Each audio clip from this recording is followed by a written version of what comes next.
We have a basic drum kit part loaded, we've supplied one in our tutorial files folder, and are using CM-Comp87 from the free CMFX, although any regular compressor is fine. Insert the compressor and set the ratio to 4:1. Starting with the threshold set high at 0 dB, gradually reduce it until you start to see a few dB of gain reduction on the reduction meter. Now keep adjusting it lower. See how the output signal level is reduced as more compression is applied.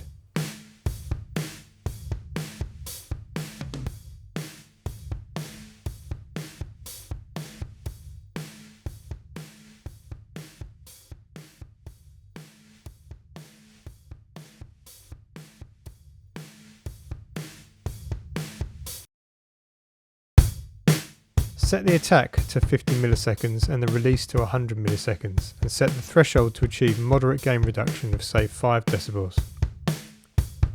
Gradually move the attack faster.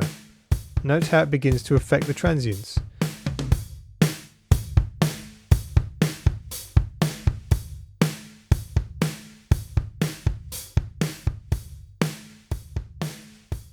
Now lengthen the attack to allow more of the transient through. Note how it brings up the body of the sound whilst retaining the transient. You can think of the attack control as adjusting the duration of your transients.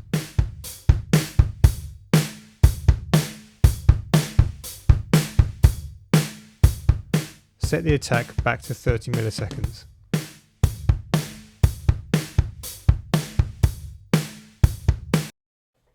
Raise the threshold by 3 or 4 dB and begin to reduce the release time. Note how as the release time gets shorter, the sound begins to pump more, and the transients become more punchy.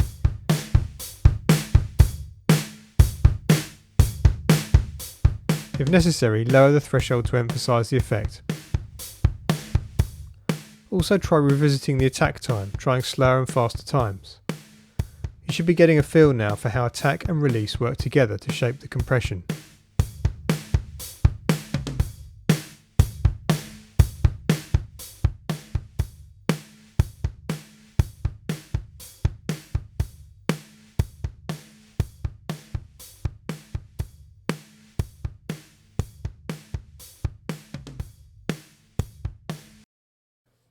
Reset the threshold to -25 dB, attack to 20 milliseconds and 50 milliseconds release.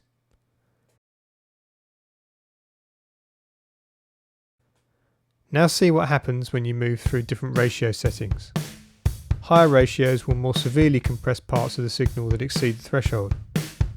For obvious differences, move quickly between very low and very high ratios.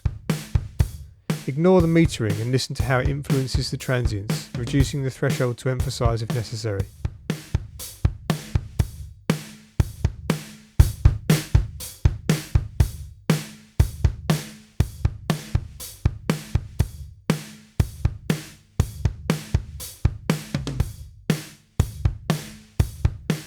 Also, focus on the subtle difference between low ratios, such as 1.5:1 and 4:1.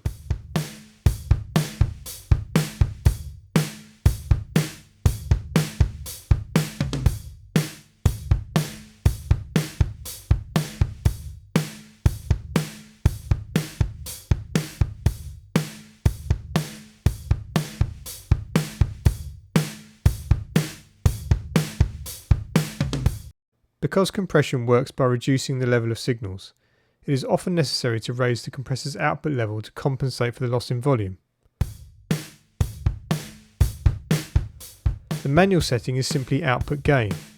Raising it does not change the compression's behaviour or character.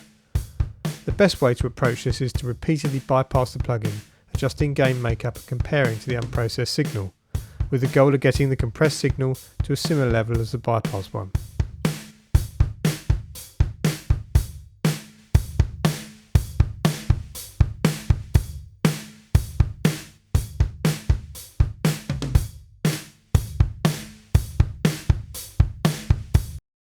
Some compressor plugins offer enormous flexibility, allowing super fast attack and release times, auto gain makeup, various detector modes and internal sidechain manipulation.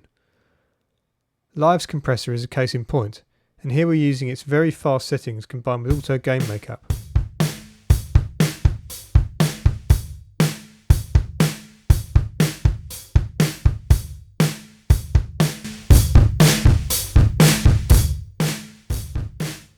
Notice how easy it is to introduce clicks and distortions.